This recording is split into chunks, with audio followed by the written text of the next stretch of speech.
हस्ताक्षरातून त्या माणसाचे विचार काय आहेत, त्याचं रिॲक्शन कुठल्या गोष्टींसाठी कशी असणार आहे, त्याला काय आवडतो, त्याला काय आवडत नाही, त्याचा पास्ट, प्रेझेंट आणि फ्युचर सगळं कळतं अक्षरातून. ते हँडरायटिंगमध्ये दिसत राहतं की ही व्यक्ती असमाधानी आहे, ही व्यक्ती असमाधानी आहे. विराट आणि कोहली दोन्ही लिहितोय. ते जे सर्कल काढणारे असतात, ज्यांचा हॉलो डॉट म्हणूया आपण त्याला, करेक्ट. सो त्याला असं बऱ्याच वेळेला आपण एक टीनेज ट्रेट म्हणतो त्याला. ॲक्च्युली चेक करा की तुमचे स्मॉल आयचे डॉट्स जे आहेत ते लेफ्टला असतात का राईटला असतात. आपल्या बोटांच्या पेरांमध्ये प्रेशर पॉईंट्स आहेत, जे नर्व्स जे आहेत ज्या ब्रेनपर्यंत जातात. अक्षर बदला, विचार बदलेल, नशीब बदलेल. म्हणजे रामदास स्वामींचं वाक्य आहे की दिसा माझी काहीतरी लिहावे, दिवसाकाठी एक पान तरी सगळ्यांनी लिहायलाच पाहिजे.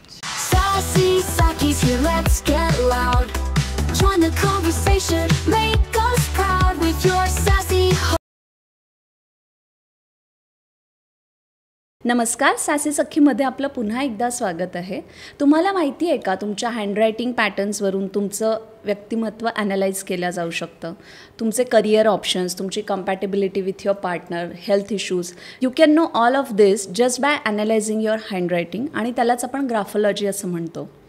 आणि म्हणूनच आज आपल्यासोबत आहे चित्रा अभ्यंकर, हु इज ग्राफोलॉजिस्ट. चित्रासोबत आम्ही आधी पण एक एपिसोड रेकॉर्ड केला होता टेलिपॅथिक कम्युनिकेशनवर. त्याची लिंक आय बटनमध्ये आहे. वेलकम चित्रा, तुझं सासी सखीमध्ये पुन्हा एकदा स्वागत आहे. Thank you so much. ओके, तर टॉपिकला सुरुवात करूया. असं म्हणतात की हस्ताक्षर हा तुमच्या मनाचा आरसा आहे, तो तुमचं व्यक्तिमत्व काय आहे ते सांगून जातं. हे खरंच किती ॲक्युरेट आहे?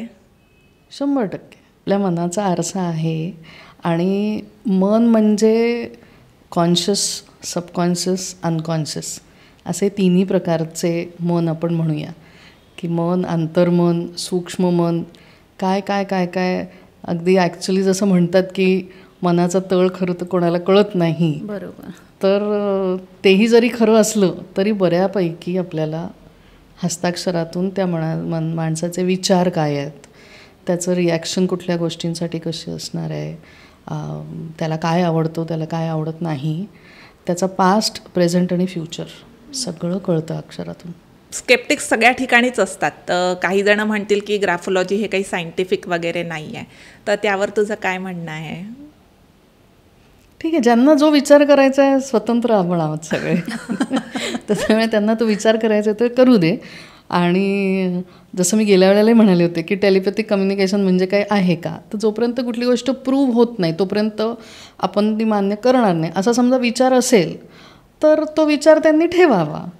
मला जेव्हा लक्षात आलं की नाही ह्याच्यात काहीतरी आहे, रिफ्लेक्ट होतं आहे ते, म्हणजे माझ्या अगदी लहानपणी मैत्रिणी 2 प्रकारच्या होत्या ज्या शाळेत जायच्या, इंग्लिश मीडियमच्या, पण एक कॉन्व्हेंटमधल्या होत्या आणि एक होत्या पब्लिक स्कूलमधल्या.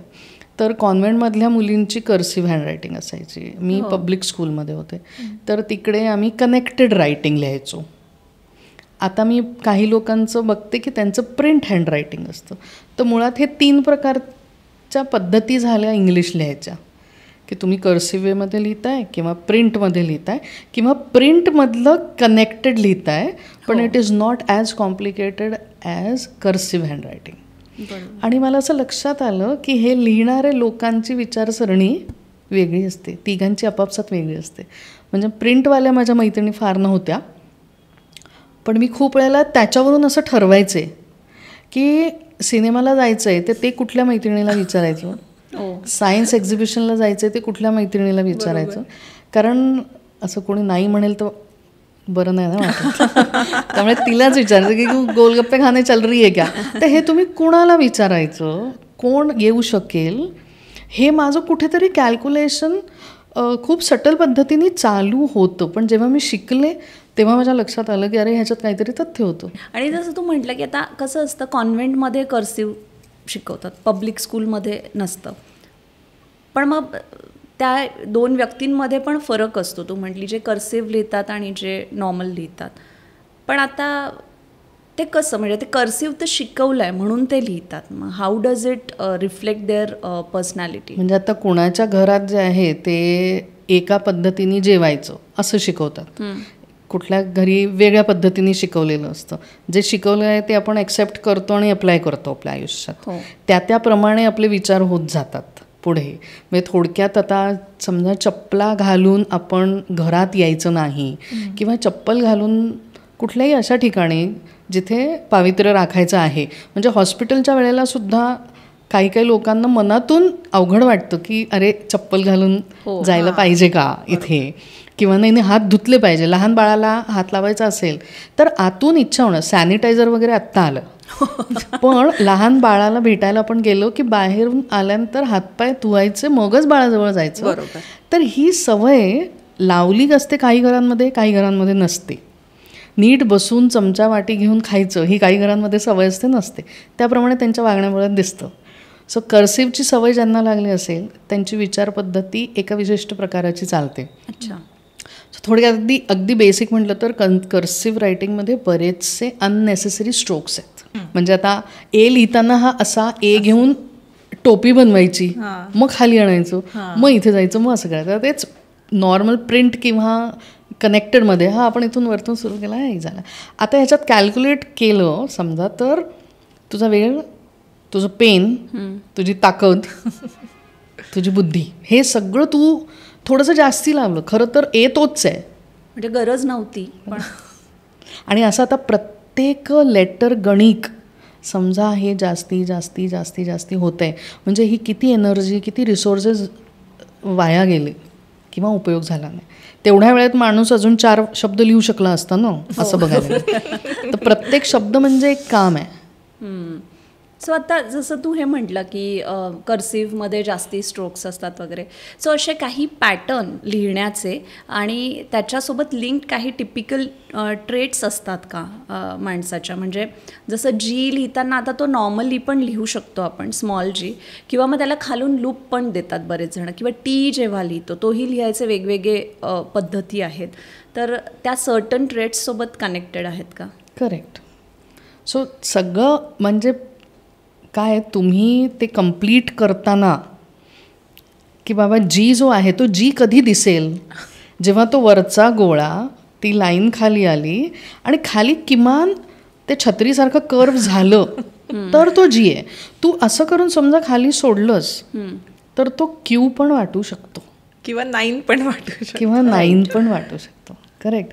आता हे तसंच होतं की कधी कधी काही लोकांचं यू आणि एन तो कळत नाही, किंवा काही काही जवळजवळ लिहिलेले असतात ते इतकं कनेक्टेड असतं की ते कळत नाही. कळत नाही म्हणजे काय होतं की गैरसमजाची शक्यता वाढत जाते. माझं बोलणं तुला कळत नसेल तर गैरसमज होणार ना तुला माझ्याबद्दल. बरोबर. सो माझं जे काय मी लिहिलं आहे ते कळत नसेल. आता नॉर्मली आपल्यासारखे ज्यांना वाचता येतो ते काय करतात, काही काही वेळेला बघ असे सोशल मीडियावरती एक्सरसाइजेस असतात की त्याच्यात त्यांनी असं दाखवलं आहे की आपलं ब्रेन जे आहे ना ते कुठलाही अक्षर वाचत असताना तो पहिलं आणि शेवटचंच वाचतो, ते मधली स्पेलिंग वाचतच नाही. चुकीचे असतात but still we can read that sentence. So what is it, we are using our intelligence, we are using our data which is already there. But if you give the same handwriting to a child, त्याला वाचता येईल का? त्यामुळे हा असं करून खाली घेतला तर तो जी त्याला वाटेल का लहान मुलाला जो आत्ता फक्त ABCDFG शिकला आहे बस. मग ते असं करून खाली असं गोल, मग ॲटलिस्ट ते खाली छत्रीसारखं गोल जे आहे ते आलं आहे का? मग ते आलं असेल तर जी कंप्लीट झालं आहे. ठीक आहे. पण हे असं करून जेव्हा तू खालचा लूप कंप्लीट करते, मग तू लूप कंप्लीट करते तेव्हा खालचा लूप किती विड्थचा आहे, तू ह्या व्हर्टिकल लाईनला कुठे कनेक्ट करतेय, तो जाऊन ती लाईन स्ट्रेट वरती जाते का ती परत खाली एका हुकसारखी परत खाली येते. म्हणजे तू कुठल्या डायरेक्शनला शेवटी पेन उचलतेय ह्या सगळ्याचा अर्थ आहे. सो काय ट्रेट्स असतात? सो आता समजा हा असा जी आहे, ठीक आहे. सो आता हा जी घेऊन समजा मी असा सोडला, ॲज लॉंग एज तुला कळतंय मला कळतंय इट्स ओके. ठीक आहे. आता कधी कधी कसं असतं की हा जी पासून मी पुढचा लेटर घ्यायला, so if I am writing go, G खालून लूप कंप्लीट केला ओ, खाली जितका लूप आहे वरचं जितकं गोल आहे त्याच्या प्रपोर्शनमध्ये खालचं असेल तर वरचं आणि खालचं म्हणजे थोडक्यात त्या व्यक्तीची कुठलंही काम सुरू करतानाची त्याची अपेक्षा स्वतःकडून किंवा हे काम कसं पूर्ण होईल आणि खालचं ते करून तो वरती जात असेल तर ते सेम आहे किंवा ते प्रपोर्शनेट आहे असं समजायचं. अच्छा. परत हे असं जाऊन समजा वरतीच जात आहे परत. सो वरती जात आहे म्हणजे जिथून सुरुवात केली आहे तिथे वरती परत गेलं आहे. म्हणजे मी जिथून सुरू केलं आहे मी तिथपर्यंत एक काम पूर्ण करून घेऊन आले. अच्छा. म्हणजे which is again an indication of that you complete something which you set your mind to. जो काही टास्क घेतलाय तर इट इज नॉट ओनली की मी जी कम्प्लीट करायचा टास्क घेतलाय, इट इज मी जे काही काम करायचं ठरवते ते मी कम्प्लीट करते का. सो त्याच्या मागे लागणारी जी काही ताकद आहे, इच्छाशक्ती आहे, ते जे काही आहे ते मला माझ्याकडे तेवढं स्वतःकडे माझ्याकडे ते रिसोर्सेस आहेत का की मी ते कम्प्लीट करते. सो हे ते कमले. पण आता हा वरती न जाता मध्येच जातो आहे समजा, तर माझ्याच कामातून मिळणारं समाधान जे आहे ते निम्म्यावरती येतं. अच्छा. म्हणजे हे बघ कसं आहे, आपण कुठलंही काम करत असतो ते जरीही दुसऱ्यांसाठी असेल तरी पहिलं त्याचं चेक करणारी कोण आहे तर मी आहे. काय स्वयंपाक केला किंवा कुठलं तरी पेंटिंग किंवा चित्र पूर्ण केलं तर ते मी पूर्ण करून एकतर माझ्या मनात विचार असतो की हे झाल्यानंतर असं दिसणार आहे. हो. करेक्ट. ते झाल्यानंतर समजा मला समाधान मिळणार असेल तर माझ्यापुरतं तरी ते काम पूर्ण झालं. मग तो जो आहे तो तसं दाखवतो की मला.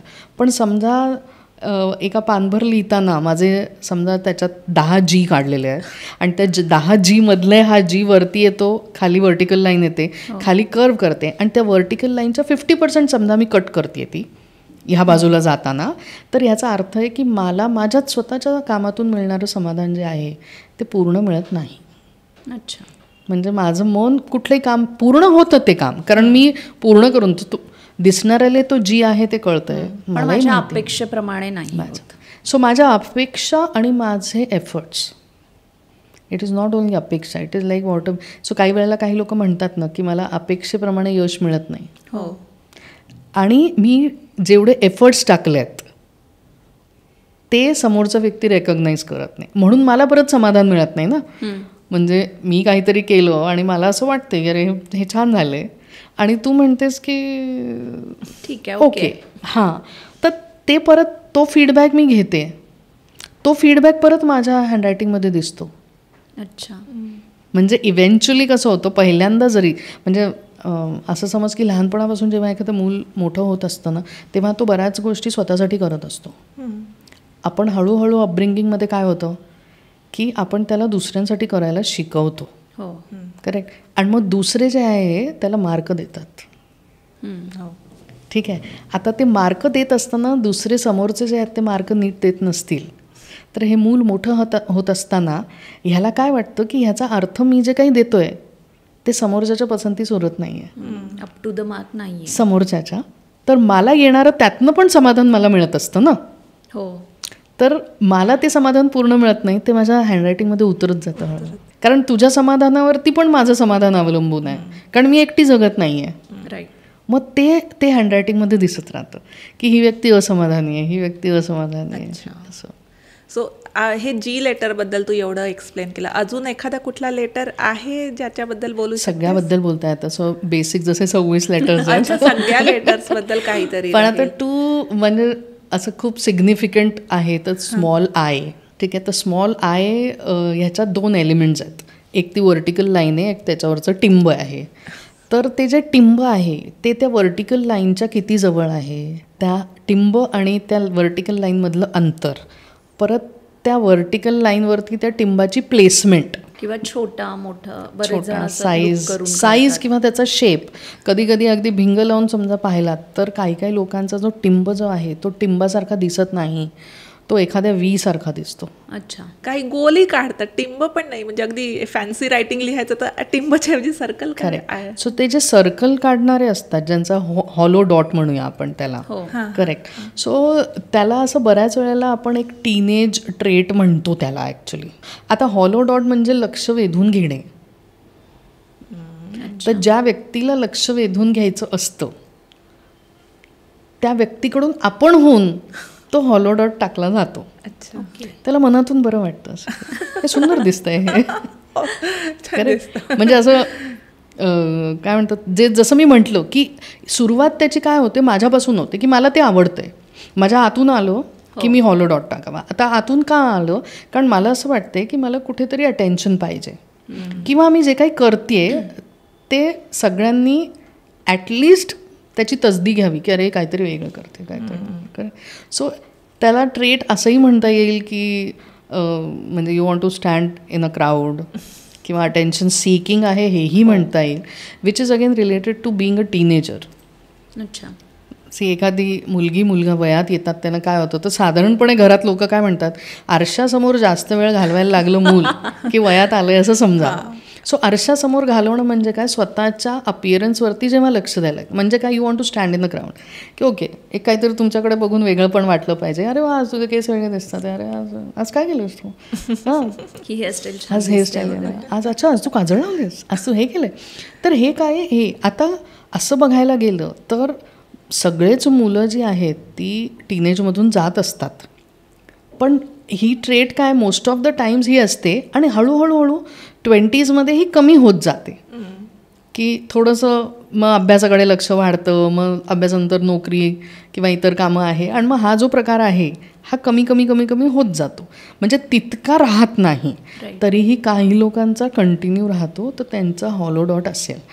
आता ह्याच्या मागची दुसरी बाजू अशी आहे की त्यांची तयारी आहे तेवढी कष्ट घ्यायची.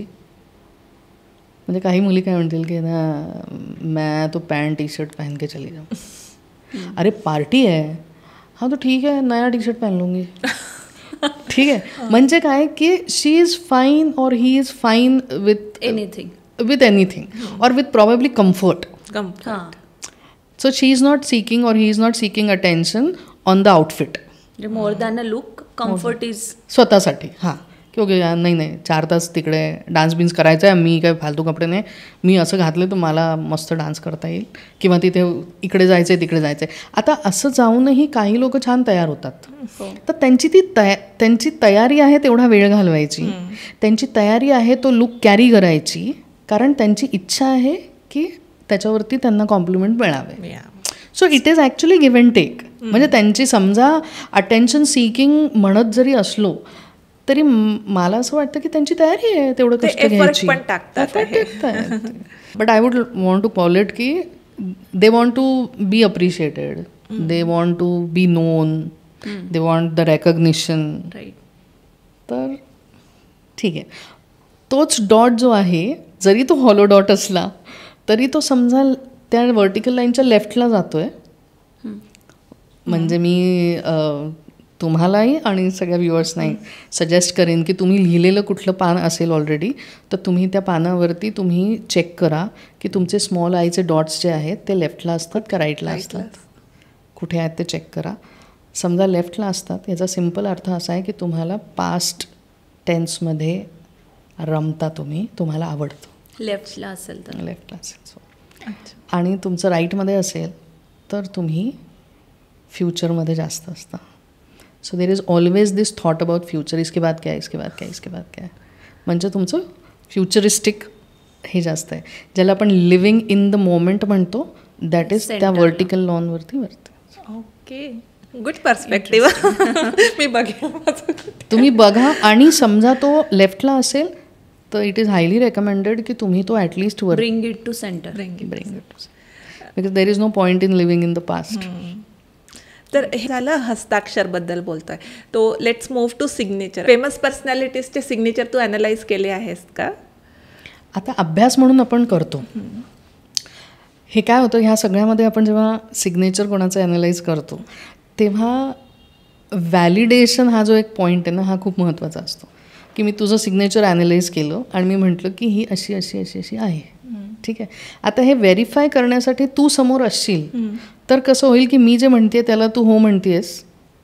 जसं तुझा पहिला प्रश्न होता किती ॲक्युरेट आहे, कसं कळेल किती ॲक्युरेट आहे. समजा ती लोक हयात आहेत तर at least there is a chance की you can get it verified, correct. पण समजा ती लोक आता नाहीच आहेत, तर मग तुम्ही व्हेरीफाय करून तुम्ही सांगू शकता. You can it is always better की आपण आपल्याला कोणासारखं व्हायचं आहे त्यासारखी लोकांचे सिग्नेचर समजा बघितले तर it helps to design your own signature in that way. आपण पहिल्यांदा सिग्नेचर डिझाईन करतो आपलं, तर जेव्हा आपण सिग्नेचर डिझाईन करतो तर ते प्रायमरीली बेस्ड असतं की आपल्याला आपल्या आजूबाजूची असलेली कुठली व्यक्ती आवडते. मग थोडक्यात आजूबाजूला आपले समजा आई बाबा आजी आजोबा काका काकू मावशी मामा टीचर्स कुठल्या तरी शेजारी कुठले तरी आई किंवा बाबांचे मित्रमैत्रिणी हे असतात की ते आपल्याला आवडतात की आपण म्हणतो की अरे हे किती मजा हे भारी येते हे भारी येते आणि आपण अननोइंगली आपण त्यांना कॉपी पण करतो. हो. जेव्हा आपण कॉपी करतो तर कधी कधी तशीही इच्छा होते की आपण त्यांची सिग्नेचर कॉपी करावी की ते फार भारी दिसतं. किंवा काही खूप असं फॅन्सी वाटतं किंवा हे काहीतरी फॅन्सी आहे मलाही असंच कॉपी करायचं आहे. करेक्ट. आता हे त्यालाच वाटेल ज्याला फॅन्सीपणा आवडतो. म्हणजे मी एखादे म्हणेन की फॅन्सी आहे छान आहे पण हे मला झेपणार नाही आहे तर मी ते घेणार नाही. म्हणजे आता काल समजा मी एका मैत्रिणीला बघितलं तिने खूप फ्रिलवालं ब्लाऊज घातलं होतं सो ते खूप छान दिसत होतं तर मी तिला म्हणलं आहे की ते भारी दिसतंय वा कुठून शिवून घेतलं आणि वगैरे वगैरे बस तिथे फुलस्टॉप होता माझ्यासाठी. Correct. So it is not that everything which you fancy you म्हणजे they are 2-3 things which you want to apply to yourself which you want to be and which you can carry. हे 2-3 गोष्टी वेगळ्या वेगळ्या. So it is like probably my analysis about myself is that I like it I appreciate it but I don't want it. असं. तर ती clarity जी आहे ती परत अक्षरात दिसते की थॉट क्लॅरिटी आहे का. अक्षरामध्ये गडबड घोटाळा काही नसेल तर थॉट क्लॅरिटी आहे. एकसारखं अक्षर असेल वरपासून खालपर्यंत तर थॉट क्लॅरिटी आहे. फॉन्ट साईज सेम असेल तर थॉट क्लॅरिटी आहे. मार्जिन्स जे असतात ते समजा व्यवस्थित असतील तर थॉट क्लॅरिटी आहे. म्हणजे या पद्धतीने तुम्ही समजा बोलताना आपण म्हणतो एकमेकांशी तेव्हाही आपण खूप गोष्टी सांगू शकतो की ह्याच्या अक्षरात हे असेल आणि हे नसेल. तर आपण सुरुवातीला हँडरायटिंगबद्दल बोललो आणि आता आपण सिग्नेचरबद्दल बोलतो आहे. सो हँडरायटिंग आणि सिग्नेचर याच्यावरून म्हणजे याचं ॲनालिसिस वेगवेगळं असतं का? तर असं समज की सिग्नेचर जे आहे ते क्रक्स आहे ऑफ दॅट पर्सन. ओके. तर जेव्हा आता हँडरायटिंग ॲनालिसिस करायचं असतं कोणा व्यक्तीचं तर आम्ही त्या व्यक्तीकडून एक पूर्ण पानभर लिहून घेतो आणि मग त्याला सही करायला सांगतो. अच्छा. सो फक्त सिग्नेचर ॲनालिसिस केलं तर ते एखादे कंप्लीट नसेल. नो इट इज म्हणजे ॲनालिसिस तर करताच येतं पण समजा आपल्याला त्याला काहीतरी थेरपी सजेस्ट करायची आहे त्याचे सिग्नेचर रिडिझाईन करायचं आहे किंवा त्याला येणारे अनुभव समजा बदलायचे असतील. जसं काही लोकांचं असतं की अगं मला सारख्या गैरसमज होतात माझ्याबद्दल किंवा माझी नाती टिकत नाहीत किंवा माझी कामं पूर्ण होत नाहीत असं काही असू शकत. तर त्याचं कारण जे आहे ते सिग्नेचर चेंज करून रिडिझाईन करून आणि तो एक मार्ग आहे की तो आपण तो बघू शकतो. कारण तो कसा आहे तो मार्ग ज्याला आपण सेल्फ हेल्प म्हणतो ना तो मार्ग आहे. हो. की मी माझ्या विचार करायची पद्धती किंवा मी स्वतःला प्रेझेंट करायची पद्धतीच बदलतो आहे आणि म्हणून मला मी सिग्नेचर करून घेण्याने त्या गोष्टीला पुश मिळेल. म्हणजे खूप वेळेला आता साधारण 30-35 वया येईपर्यंत कळायला लागतं की आपल्याला हे करायचं आहे आणि आपल्याला कुठले कुठले हर्डल्स क्रॉस करायचे आहेत ते करायचं असेल तर. म्हणजे ज्याला आपण म्हणतो की कळतं पण वळत नाही तर त्याच्यासाठी अक्षर वळवणं सगळ्यात इझिएस्ट मार्ग आहे. की अक्षर वळवा. नशीब बदलायचं असेल ते वामनराव पै त्यांचं प्रसिद्ध वाक्य आहे विचार बदला नशीब बदलेल. त्याच्या आधी माझं फक्त छोटंसं म्हणणं आहे की अक्षर बदला विचार बदलेल नशीब बदलेल. कारण विचार बदलणं ऑटोमॅटिकली हे थोडंसं अवघड आहे. आपणहून एक तर बसून विचार बदलता येणार नाही किती स्वतःवरती काम करणार आपण तेच समजा अक्षर बदलायचं ठरवलं तर ऑटोमॅटिकली विचार बदलायला लागतात आणि हे आपल्याला कोणाला सांगायची गरज नाही. आपण आपल्या घरी बसायचं अक्षर प्रॅक्टिस करायची रायटिंगची प्रॅक्टिस. आता केमिकल रिॲक्शन बघितली तर 21 दिवसांमध्ये केमिकल बॉन्ड डोक्यातला तयार होतो आणि न्यूरॉन्स जे आहेत ते रिवायर होतात. ते झाले की खरं तर 21व्या दिवसानंतर अंतर दिसायला लागतं. आपल्यालाच लक्षात येतं की आपल्याला राग कमी येतो आहे आपली चिडचिड कमी होते आपण ऐकून घेतो आहे लोकांचं. इनफॅक्ट आपलं डायजेशन सुधारलं आहे आपला स्टॅमिना वाढला आहे काहीही म्हणजे ॲक्च्युली हँडरायटिंगमध्ये आजारपण पण दिसतात. तर त्यामुळे सुधारलं तर तिकडेही फरक पडतो विचारात फरक पडतो शरीरात फरक पडतो आणि हळूहळू जे आहे तो आपला अप्रोच बदलतो. अप्रोच आपला बदलला माझा बदलला की मला भेटणाऱ्या लोकांचाही बदलतो ना. माझ्याकडे मी माझा हात करून आले तर तू नमस्कार नाहीच करणार आहेस मला. आणि मी हात जोडत आले तर तू नमस्कार करणारच आहे. जरी तुला मला मारायचं असेल तरी तू किमान माझ्या नमस्काराला तरी उत्तर देशील, किंवा नंतर मारते, पहिले नमस्कार करत आली आहे तर नमस्कार तरी करूया, मग जाब विचारते. करेक्ट. सो हे जे आहे की आता मी असा हात केलेला आहे, तो हात मला खाली आणायचा आहे, तो हात मला हा खाली आणायचा आहे, मग हात मला उचलून नमस्कार करायचा आहे किंवा सल्यूट करायचं, what ever, or at least smile करायचं आहे. सो हे माझं चेंज झालं की तुझं चेंज होणारच आहे ऑटोमॅटिकली. पण हे हँडरायटिंगमध्ये चेंज केलं की ऑटोमॅटिक चेंज होणार आहे, सिग्नेचरमध्ये चेंज केलं की ऑटोमॅटिक चेंज होणार आहे. तर त्यामुळे कम्प्लीट ॲनालिसिस असेल तर त्याच्यासाठी राईटअप, हँडरायटिंग आणि सिग्नेचर दोन्ही पाहिजे. ओके. पण तरीही इंडिव्हिज्युअली हँडरायटिंगवरून पण ॲनालाइज केल्या जाऊ शकतं, सिग्नेचरवरून पण केल्या जाऊ शकतं, करता येतं. If you want a complete analysis दोन्ही. Okay. Signature is something which is for others, right. जेव्हा आपण डायरी लिहितो तर डायरीत आपण कधी साईन नाही करत, बरोबर, कारण ती आपल्यासाठी असते. करेक्ट. पण जेव्हा मी सिग्नेचर करते ती मी नेहमीच दुसऱ्यांसाठीच करत असते. सिग्नेचर चेकवरती सही केली दुसऱ्यासाठी, ॲग्रीमेंटवरती सही केली दुसऱ्यासाठी. करेक्ट. सो सही माझी दुसऱ्यांसाठी आहे. सो पब्लिक डोमेनमध्ये समाजात मला कसं ओळखावं लोकांनी, ते माझं लहानपणापासून माझी ती इमेज तयार होत असते, त्याप्रमाणे मी माझी सही निवडते. आता तू म्हणालीस की आपली सही आपल्याला समाजात कसं बघितल्या जावं, काइंड ऑफ त्याचं रिफ्लेक्शन आहे. एक छोटासा गेम आहे तुझ्यासाठी. मी 3-4 सह्या काढून आणल्या अगदी फेमस पर्सनॅलिटीजच्या, मी दाखवते तुला आणि देन यू टेल मी की तुझं काय त्याच्याबद्दल ओपिनियन आहे. महेंद्रसिंग धोनी. ओके. म्हणजे आता मूळ असं पाहिलं तर जे फेमस सेलिब्रिटीज असतात ना, ह्या पद्धतीच्या सह्या यांना हे these are not signature, these are autographs. Correct. So there is a difference between signature and autograph. Autograph is again based on your, so it is not official. Autograph is not official. So it is based on probably your nickname or a celebrity signature which you have picked up, you know, like which. But even if you look at his na, so अगदी basic म्हणायला गेलं तर हे वाचून कळत नाही आहे की हे काय लिहिलं आहे. माही तू म्हणजे आता महेंद्रसिंग धोनीनी म्हटलं माही म्हणून तो सही करतो, तर ह्यात फार तर मधलं ए जे आहे ना ते कळतं आहे की ते आहे. म्हणजे मुळात महेंद्रसिंग धोनी माणूस कसा आहे हे फक्त त्या MAHI मधलं ए कळतं आहे आणि आय शेवटी थोडासा आहे तो कळतो आहे. तर म्हणजे तो you cannot like completely understand him. Okay. What is in reality. But if you look at the font size, प्रचंड मोठा फॉन्ट साईज आहे. तर महेंद्रसिंग धोनीला मी काय खूप फॉलो करत नाही, पण the way he is non की तो म्हणजे तो खूप मोठा झाला आहे. राईट. करेक्ट. तर तो मोठ्या लेवलवरती कामं करतो आहे, सगळं त्याचं मोठं आहे. म्हणजे आता मी मध्ये काहीतरी इंटरव्ह्यू वाचत होते तर तो कुठल्या तरी सध्या फार्म हाऊसवर राहते, तेही खूप मोठं आहे. प्राणी जे आहेत तेही खूप आहेत. म्हणजे खूप हा शब्द जो आहे, हा ॲडजेक्टिव्ह हा त्याला सूट होतो आहे, कारण त्याचं सिग्नेचरचा साईज मोठा आहे. If you see there are lot of loops त्याच्या सिग्नेचरमध्ये. सो लूप्स म्हणजे काय की छोटे वेगळे त्याचे सेगमेंट्स आहेत त्याच्या आयुष्यात. अच्छा. म्हणजे आता ती मी फिल्म बघितली होती म्हणून मला माहिती आहे की ओके त्याच्या लाईफमध्ये वेगळे टप्पे आहेत. आणि तू ह्याचं बघितलं तर ह्याच्यात कर्व्ज आहेत, खूप कर्व्ज आहेत. कर्व्ह म्हणजे फ्लेक्झिबिलिटी आली. अच्छा.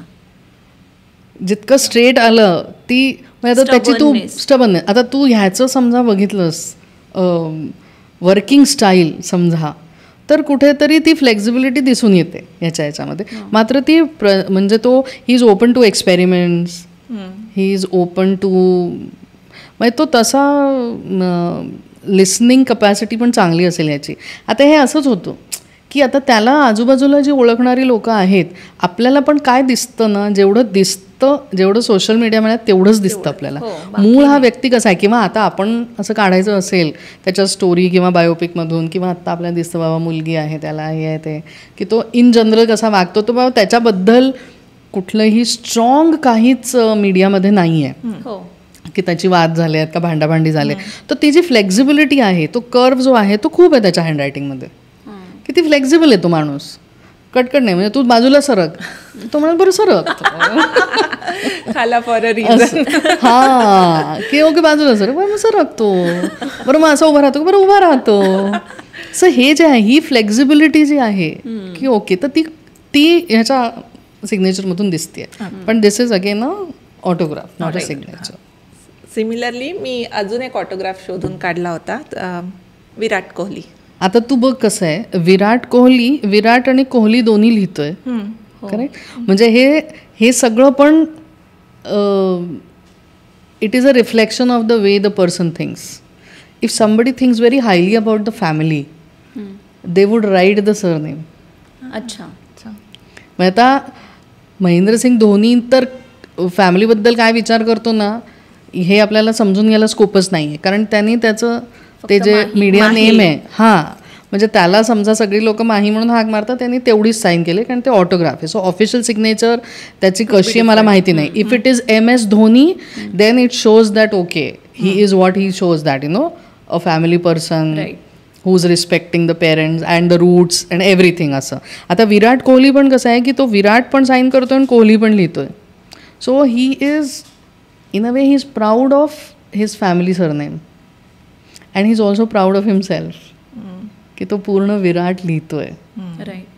की त्याला he knows that I want to. So त्याचं जी लोक पूर्ण नाव आडनाव लिहितात ना त्यांचं असं असतं की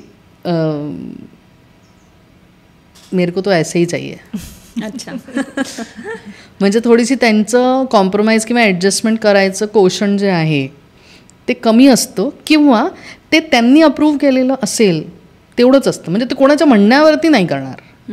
म्हणजे एखादे ते मोठे मोठे ॲडजस्टमेंट्स करतील पण त्यांना पटलं तर ते करतील, नाही तर काय कोणाच्या म्हणण्यावरून नाही करणार. तर विराट कोहलीने सही तयार करतानाच तो म्हणाला की मैं वी कोहली नाही लिखूंगा, मैं विराट कोहली लिखूंगा. आता ह्याच्यातही तू तसं बघितलं तर हे बघ जितक्या लोकांचं तसं तू बघितलं ह्या पद्धतीने फिजिकल स्ट्रेंथ पण खूप पाहिजे असते. म्हणजे मैदानी खेळ जी लोक खेळत आहेत आणि जी लोक अशी फेमस आहेत किंवा सोशल मीडियावरती पण दिसत आहेत म्हणजे they R somewhere comfortable with a large group. तर विराट कोहलीचं असं तू बघितलंस तर त्याच्यात कर्व पण आहे, त्याचा टीमधला स्ट्रेट लाईन पण दिसते, त्याच्या ह्याच्यामध्ये स्टबननेस पण दिसते जी ट्रेट्समध्ये बघता येते आणि खूप मोठी सही आहे. म्हणजे असं लार्जर दॅन लाईफ. माही अशी मोठी नाही आहे तर अशी मोठी आहे. SR तेंडुलकर परत मोठी आहे. परत तो स्लांट आहे की खालची लाईन जी आहे विराट लाईन मारतच नाही आहे, काहीतरी कर्वच आहे खाली वेगळाच. पण माहीची जी अंडरलाईन आहे ती पूर्ण M ते I पर्यंत अंडरलाईन आहे. So what ever he is doing he is supporting what ever I am doing. त्याला पूर्ण सपोर्ट आहे. तर म्हणजे ती सिग्नेचर त्याच्या खालची लाईन त्याचा अँगल काय आहे बरीच लोक सिग्नेचर नंतर. करेक्ट.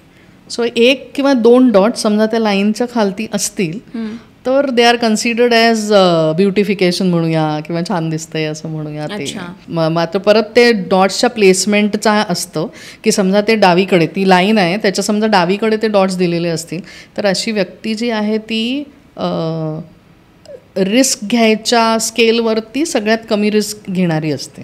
ओके. म्हणजे नवीन लोकांना भेटणे वगैरे तसं त्याच्यात ते अवॉइड करतील लोकांना भेटणं. ज्यांची सिग्नेचरमध्ये डॉट्स असतात त्या लाईनच्या so they are okay with the past and the future. They are in the present. ज्यांची राईटला आहे दे आर फ्युचरिस्टिक. बाळ ठाकरे हे पूर्ण बाळ ठाकरे अशी सही करायचे म्हणजे ती जी मी बघितली आहे. तर पु ल देशपांडे ते पु ल देशपांडे सही करतात. करेक्ट. असं तुम्ही वेगळ्या वेगळ्या like I think Indira Gandhi पूर्ण इंदिरा गांधी. तर ह्या पद्धतीने तुम्ही चेक करू शकता की कोण व्यक्ती खणखणीत. बाळ ठाकरेंची सही मी जी काही पाहिली आहे ती खूप खणखणीत सही आहे त्यांची की जे काही बोलतायत ते डंके की चोट पे. तसं इंदिरा गांधी पण डंके की चोट पे जे काही बोलते ते.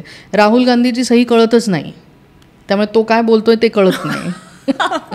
म्हणजे ह्या पद्धतीने ही जी सगळी आपल्याकडे लोक आहेत तर त्यांची सही घेऊन आणि आपण म्हणजे जे काही आत्ता समाजात तसं दिसतं ते आपण चेक करू शकतो आपण. आपली आता म्हणजे युजली जे ऑफिशियल कामांसाठी आपण यूज करतो ती साईन वेगळी असते आणि लेट्स आता तू जसं म्हटलं की तुम्हाला जी लोकं आवडतात त्यांच्या सिग्नेचर तुम्ही बघू शकता आणि maybe you try to copy.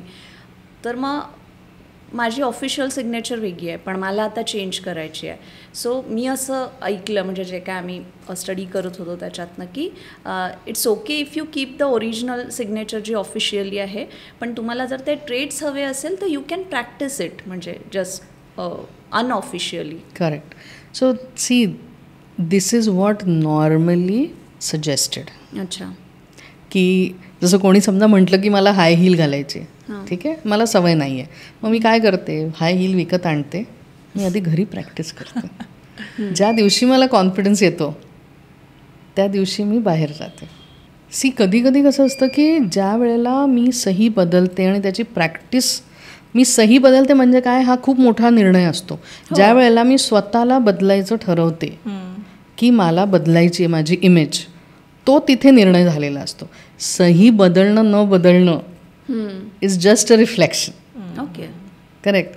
But once I get use to that newly design signature, once I get use to my new avatar, तर मला ॲक्च्युली जुनी सही करावीची वाटणारच नाही. आणि मग ती जमत पण नाही काही लोकांना. म्हणजे असं आता असं बँकेत बघायला गेलं ना तर 2 मिनिटात सही चेंज होऊन मिळते. एक ॲप्लिकेशन फॉर्म देतात, तर इथे जुनी सही करा, दुसऱ्या 2 बॉक्सेसमध्ये नवीन सही करता, ते नवीन सही जी आहे स्कॅन करतात, झालं, विषय डन. सो म्हणजे पण मुद्दा कसा आहे की आपल्याला अपेक्षित असं आहे की आपल्याला एक काहीतरी चांगला चेंज आपल्यामध्ये आणायचा आहे. आणि का आणायचं आहे, कारण आपल्याला येणारे अनुभव आपल्याला आवडत नाही आहेत. बरोबर. आणि आपल्याला आयुष्यात येणारे अनुभव बदलायचे आहेत आपले. आपलं आयुष्य आत्तापर्यंत जसं गेलं आहे त्याच्यापेक्षा आपल्याला काहीतरी उत्तम पाहिजे, तो पॅटर्न रिपीट व्हायला नको, म्हणून आपण बदलतोय. मग ती ऑफिशियली चेंज करण्यात काय हरकत आहे. माझे कित्येक क्लायंट्स असे आहेत की मी त्यांना हेच सजेस्ट केलं होतं की आधी तुम्ही 40 दिवस प्रॅक्टिस करा, आणि त्यांनी मला नंतर कळवलं की आम्ही बदलून आलो बँकेत जाऊन. ते म्हणाले इतकं चांगलं वाटत होतं. सो चांगलं वाटणं हे बेसिक पॅरामीटर आहे, पहिली पायरी आहे की जेव्हा आपण साईन करतोय. सो म्हणजे काय झालं की आपल्या कॉन्शियस सबकॉन्शियस माइंडचं त्या सिग्नेचरमधून येणारी जी पॉवर आहे त्याला अलाइनमेंट झालं. सो कोणाकोणाच्या सिग्नेचरमधनं जसे हार्मफुल ट्रेट्स असतील, एखादी व्यक्ती डिप्रेस्डच असेल किंवा खूपच अग्रेसिव्ह असेल, असे पण ट्रेट्स आपण ओळखू शकतो का सिग्नेचरमधनं? म्हणजे मी ॲक्च्युली एक असं टीचर्ससाठी डिझाईन केलेलं मॉड्यूल आहे की ज्याच्यामध्ये तुम्हाला, कारण ते टीचर्स कसे असतात त्याच शाळेतले असतात, मुलं त्याच शाळेमध्ये असतात, म्हणजे प्री प्रायमरीची 3 वर्ष, प्रायमरीची 5 वर्ष, अशी टप्प्याटप्प्यात ती, त्यामुळे ते टीचर त्या मुलांना बघतच असते. आणि काही मुलं जी असतात ती सरळ सोड सांगितलेल्या मार्गाने जात असतात, काही मुलं नाही जात त्या पद्धतीने. तर त्यांचं ॲक्च्युली नोटबुक बघूनच लक्षात आलं पाहिजे की काहीतरी गडबड आहे. तर नोटबुकमध्येच समजा तुम्हाला म्हणजे काही बेसिक गोष्टी आहेत की त्या समजा लक्षात आल्या, फॉन्ट साईज चेंज झाला असेल, म्हणजे पेरेंट्सनी सुद्धा शिकायला हरकत नाही आहे की फॉन्ट साईज चेंज झाला आहे, काहीतरी खोडाखोड जास्त वाढली आहे, कटिंग वगैरे जास्त वाढलं आहे, कुठल्या पद्धतीचं आहे, काय आहे. कारण कधी कधी कसं होतं, जसं आत्ता आपण सुरुवातीला बोललो की काही ट्रेट्स आपण वयाप्रमाणे लावतो की 8 वर्षाचं वय, 10 वर्षाचं वय, नाही हॉर्मोनल चेंजेस होत आहेत, हे होत आहेत, ते होत आहेत. अरे पण कधी कधी हँडरायटिंगमधून दिसत असतात ते, तर मग तिथे समजा आपण थोडंसं लक्ष देऊन दुरुस्ती करू शकलो. किंवा कदाचित शाळेत जे काउन्सिलर्स असतात करेक्ट, त्यांच्यासाठी हे उपयोगी पडू शकतो. मॉड्यूल असायला पाहिजे टीचर ट्रेनिंगमध्ये. करेक्ट. की म्हणजे तुम्हाला साधारणपणे म्हणजे अगदी काउन्सिलर नसायची गरज आहे. कधी कधी थोडासाही फरक पडला ना अक्षरामध्ये, तो टीचरच्या ते लगेच लक्षात येतो, कारण ती क्लासवर्क त्या टीचर बघणारच आहे, टेस्ट होते ते पेपर्स त्या बघणारच आहेत, दर महिन्याला टेस्ट होतात त्या बघणारच आहे. त्यामुळे जरा त्यांना त्याच्यात डिफरन्स दिसला की त्यांनी अलर्ट मोडवर जायलाच पाहिजे की काहीतरी गडबड आहे, काहीतरी त्याच्यावरती ॲक्शन घेतली पाहिजे. जसं आपण म्हणतो ना की काही म्हणजे आपण स्वतःलाही म्हणतो की अरे झोप नीट झाली नाही, तर ते आपल्याला दिसून येतं ना कुठेतरी, डायजेशनमध्ये दिसून येतो, अरे रे कुठलं तरी पाणी जे आहे ते बादलं किंवा कुठलं अन्न बादलं वगैरे, नाही हे this is not working with me, कुठली तरी ॲलर्जी आली, काहीतरी झालं. तर हे कसं आहे, हे रिफ्लेक्शन्स आहेत की body is not okay with it. तसे बिहेवियरल रिफ्लेक्शन्स आहेत की know something is happening in the background. हो. आणि ते लक्षात येत नाही. सगळेच धावपळीचं जगतायत आजकाल. पण समजा हे छोट्या छोट्या गोष्टी आहेत ते लक्षात आलं तर तुझं म्हणते की डिप्रेशन आहे, सुसायडल थॉट्स आहेत, ते आयडेंटिफाय करता येतील. तर ते आयडेंटिफाय झालं तर मग पुढे आपण काहीतरी रेमेडी करू ना. लक्षातच नाही येतात आयडेंटिफाय. अगदी करायलाच पाहिजे. तू सुशांत सिंग राजपूतची सिग्नेचर कधी अनालाइज केली आहे? चान्स मिळालाय तुला? नाही.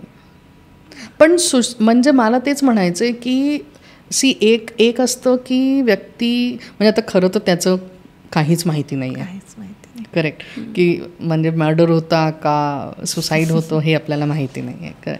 तर परत त्याचे बाकीचे जे काही मी इंटरव्ह्यूज वगैरे ऐकले वगैरे तर त्याच्यात तो म्हणजे अत्यंत हुशार आणि परत त्याला खरंच त्या मटेरियलिस्टिक वर्ल्डमध्ये किंवा फिल्म इंडस्ट्री ज्या पद्धतीने चालते त्याच्यात समजा त्याचा त्रास असेल तर तो तसा इंटेलिजंट होता.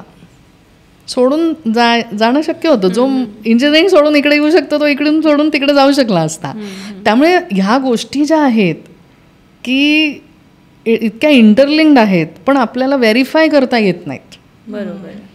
पण माझ्याकडे काही मुलांचं ज्यांनी सुसाईड केलेत तर ते त्यांच्या शेजारच्यांनी मित्रमैत्रिणी किंवा त्यांनी हँडरायटिंग मला पाठवलं होतं आणि ते मी ॲनालाइज केलेलं आहे.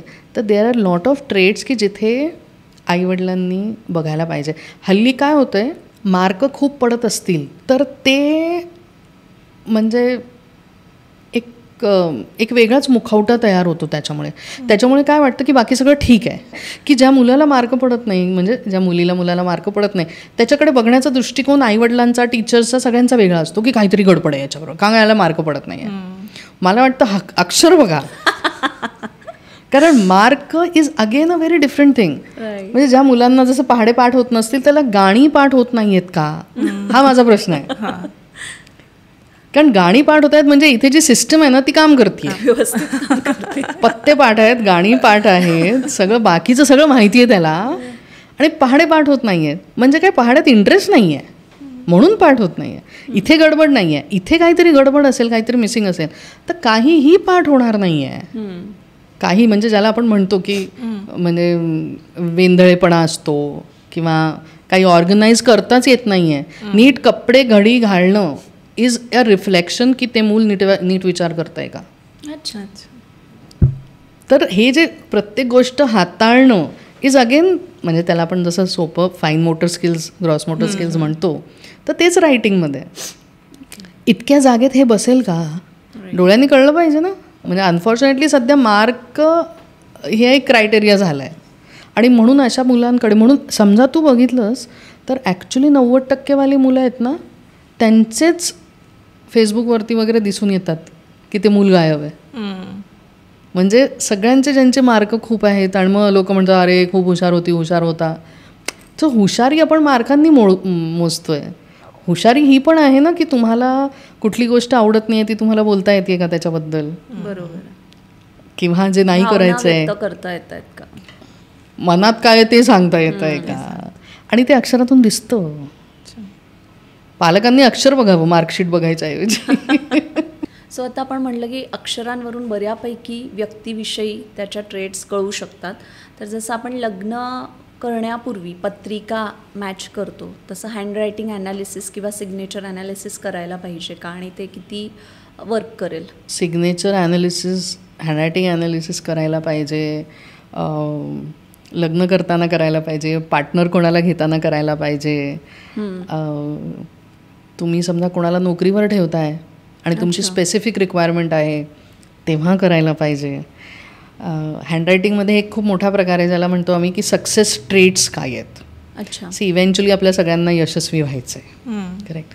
सो त्याच्यात यशस्वी होण्यासाठी काय काय गोष्टी आहेत त्या अक्षरात आहेत का.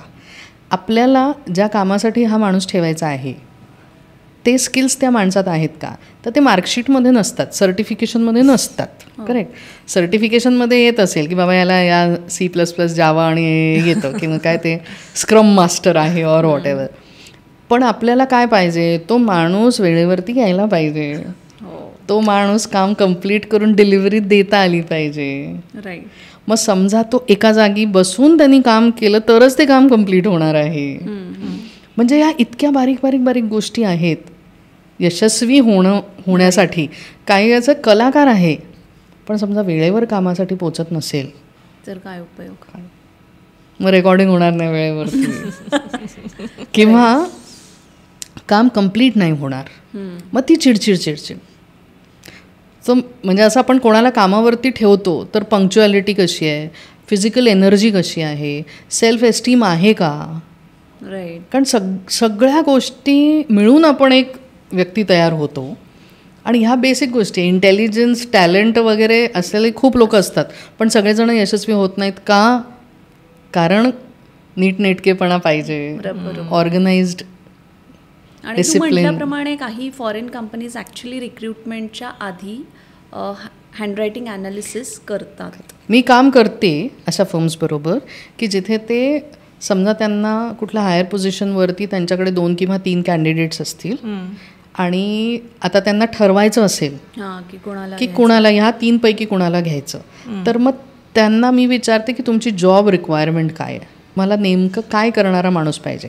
कारण टेक्निकल पॅरामीटरवरती तर तुम्हीच चेक कराल, मी काही टेक्निकल व्यक्ती नाही आहे. पण हा व्यक्ती तुमच्या बाकीच्या ज्या अपेक्षा आहेत तर तो कंप्लीट करू शकेल का. म्हणजे असं एकदा असं झालं होतं तर ते 2 होते आणि मग त्यांनी म्हणजे loyalty, integrity, decision making, leadership हे सगळे त्यांनी मला पॅरामीटर्स दिले होते. आणि मग मी त्या हँडरायटिंगला ॲनालाइज करून 1 ते 5 मध्ये त्यांना मार्क दिले होते की ह्याला कसे कसे आहेत. आणि मग आता तुम्ही ठरवा की तुम्हाला कुठल्या गोष्टीला नंबर 1 प्राधान्य द्यायचं.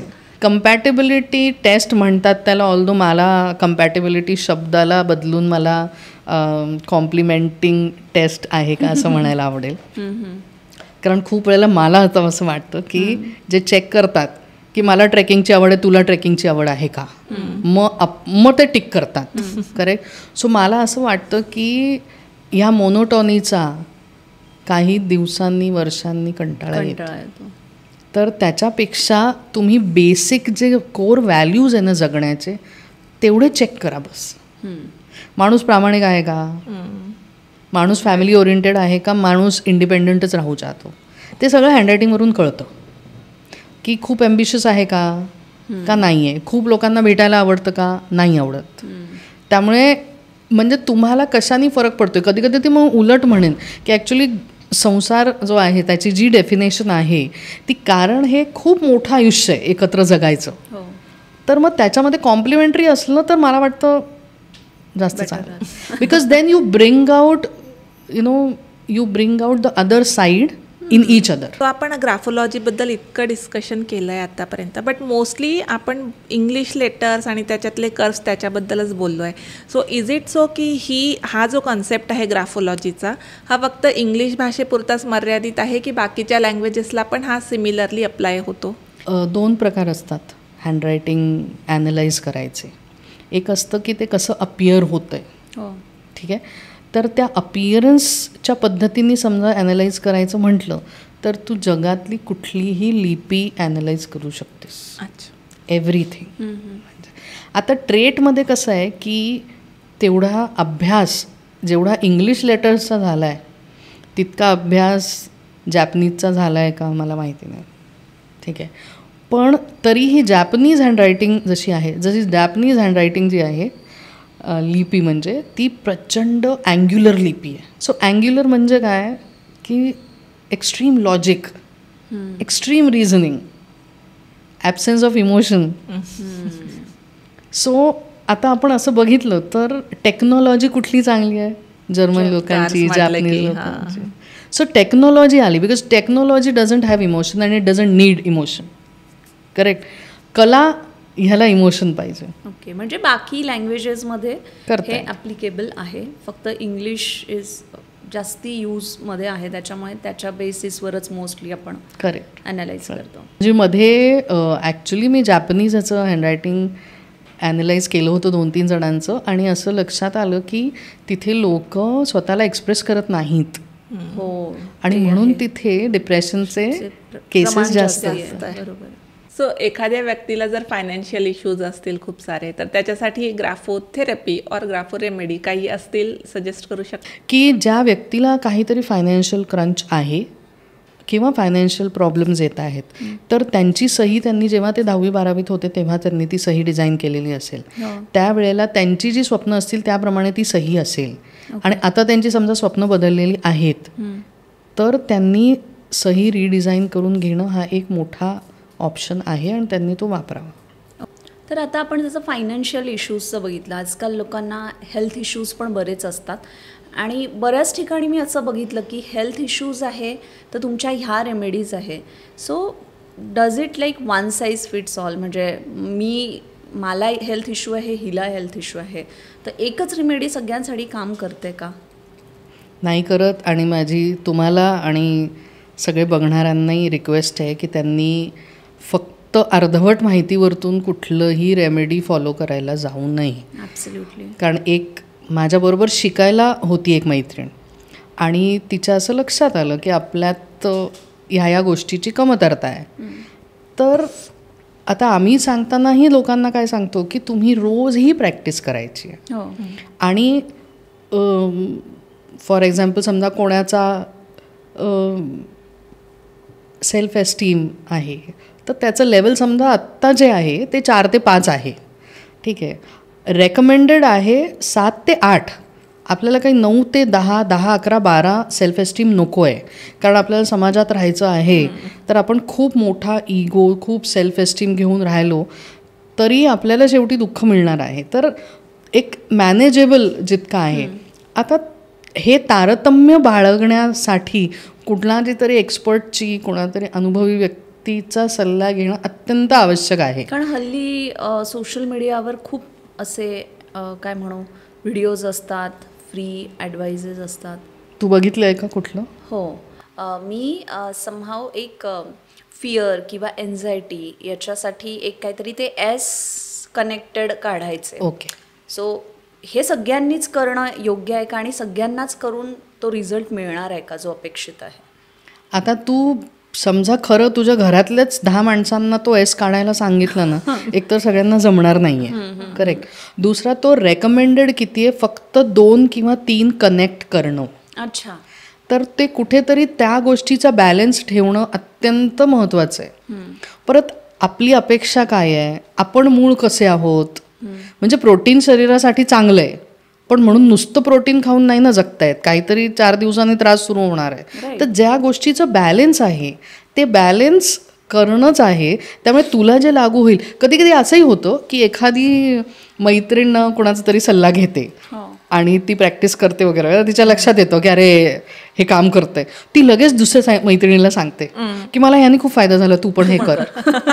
आता तू पण हे कर फार उत्तम आहे, पण तू पण हे कर, तू यांना जाऊन भेट, हे त्याच्याबरोबर सांगायला पाहिजे की तू पण हे करायला पाहिजे, ह्यांनी मला फायदा झाला आहे, तू ह्यांना जाऊन भेट, त्या तुला गाईड करतील.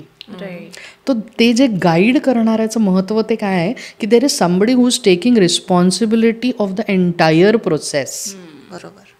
आणि हे आपण जेव्हा आपण स्वतःचं करत असतो, थोडक्यात जेव्हा मी हेअरस्टाईल माझी करते जी की मला दिसत नाही आहे, ठीक आहे, किंवा मला समोरून चांगलं दिसतंय पण मागून काय दिसतंय, मग त्याच्यासाठी मला कोणाची तरी मदतीची गरज असते ना की बघ जरा ते एका बाजूला तर नाही आहे वगैरे. It is as simple as that. Okay. की मी पुढून कशी दिसते तशीच मी मागून कशी दिसतेय, हे कम्प्लीट लुक आलाय का.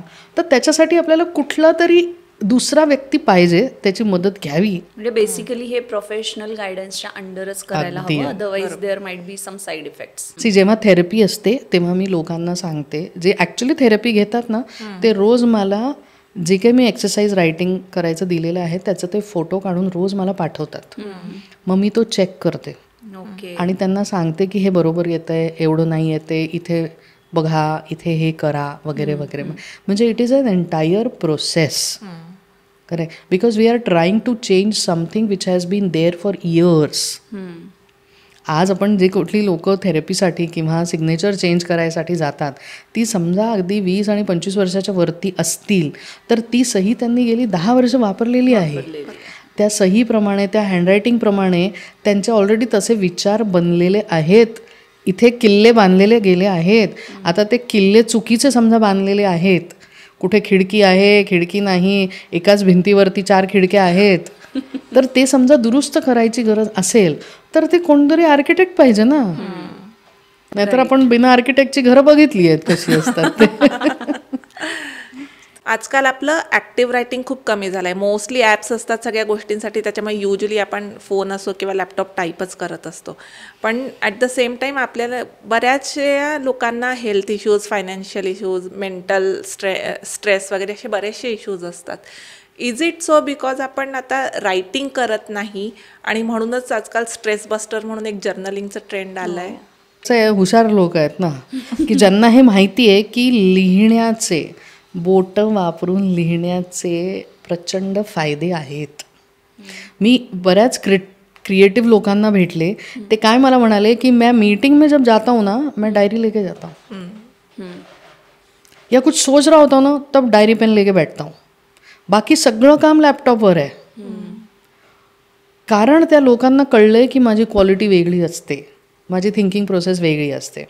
जर्नलिंग सांगतात लोक म्हणजे काय, तुम्ही रात्री लिहिता. त्याच्यातही मी खूप लोकांना पाहिलं आहे की ते तरी टाईपच करतात.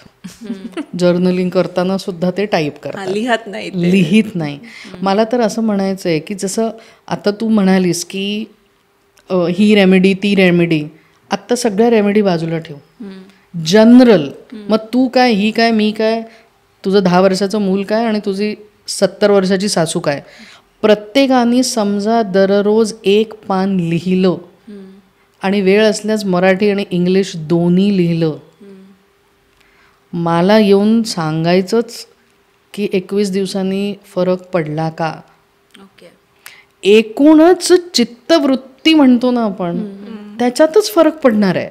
म्हणजे हे जाऊ दे कोणाचं अक्षर कसं आहे, काय लिहिताय तुम्ही, अगदी पोथी उचला, पोथीतली कॉपी करा, न्यूजपेपर येतो त्याची कॉपी करा, जे आवडतं पुस्तक त्याची कॉपी करा, काहीही लिहा तुम्ही. परत विचार करा, कारण आपल्या बोटांच्या पेरांमध्ये प्रेशर पॉईंट्स आहेत, जे नर्व्स ज्या आहेत ज्या ब्रेनपर्यंत जातात.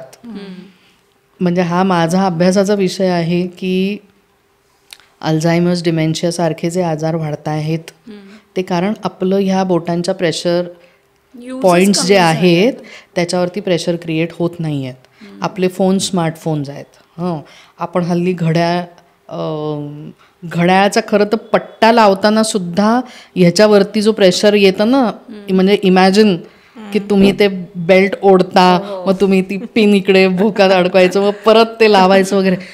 सगळी बोटं जी वापरायची, कणिक मळताना, भाजी चिरताना, नळ बंद करताना, कपडे पिळताना, कपडे धुताना, भांडी घासताना, केर काढताना, पोचा लावताना, सगळीकडे. खरं तर समजा ही घरातली छोटी छोटी कामं सगळ्यांनी केली ना तर त्यांच्या लक्षात येईल. मग नाही लिहिलं तरी चालेल, कारण मुळात लिहिणं किंवा म्हाताऱ्या बायका आधी जप करायचा, त्याच्यात सुद्धा तीच प्रोसेस आहे की आपण तो एक रुद्राक्ष धरतो, मणी धरतो, तो दाबतो, तो झाला म्हणून की आपण पुढे वाढवतो. What is happening, you are putting pressure on these points. वाती वळायच्या आधीच्या बायका, तेच आहे, सेम प्रोसेस आहे, वळा वाती. ते नाही करणारे तर मग लिहा, मग किंवा लिहिणं तरी सोपं आहे. Start from basics, go back to the roots. आणि लक्षात येईल, कोरं पान आहे, नीट निवांत शांतपणे लिहायचं आहे, मग खोडाखोडी नको. म्हणजे काय, मग लक्षात येईल. काय आवडेल ते लिहा, स्वतःचं नाव लिहा, पण रोज लिहा. आणि ते बघा की ज्या पद्धतीने लिहिताय तो फॉन्ट साईज तर नाही आहे, कमी जास्ती होतं. हल्ली जो स्वतःच्या विचारांवरचा लोकांचा होल्ड गेला आहे, तो होल्ड परत आणायचा असेल तर तुम्ही ही बोट, सगळी जादू बोटातच. म्हणजे ते रामदास स्वामींचं वाक्य आहे की दिसा माझी काहीतरी लिहावे, अखंडित वाचित जावे. म्हणजे तुम्ही रीडिंग इम्पॉर्टंट आहेच आहे, पण दिवसाकाठी 1 पान तरी सगळ्यांनी लिहायलाच पाहिजे. Thank you so much Chitra for this amazing sharing. खूप मजा आली आणि खूप नवीन कॉन्सेप्ट आमच्यासाठी नवीन होता. मे बी कॉन्सेप्ट जुना असेल, बट खूप मजा आली. Thank you so much. थँक्यू. सगळ्यात महत्त्वाचं म्हणजे चित्राने आपल्याला जे इनपुट दिलं आहे की you should start journaling. Actually handwriting is a very powerful tool. जेव्हा आपण हाताने लिहितो तेव्हा आपलं ब्रेन आणि बॉडी कनेक्शन मजबूत होतं. With that recommendation, Sassy Sakhi will sign out. Until next time, Keep shining.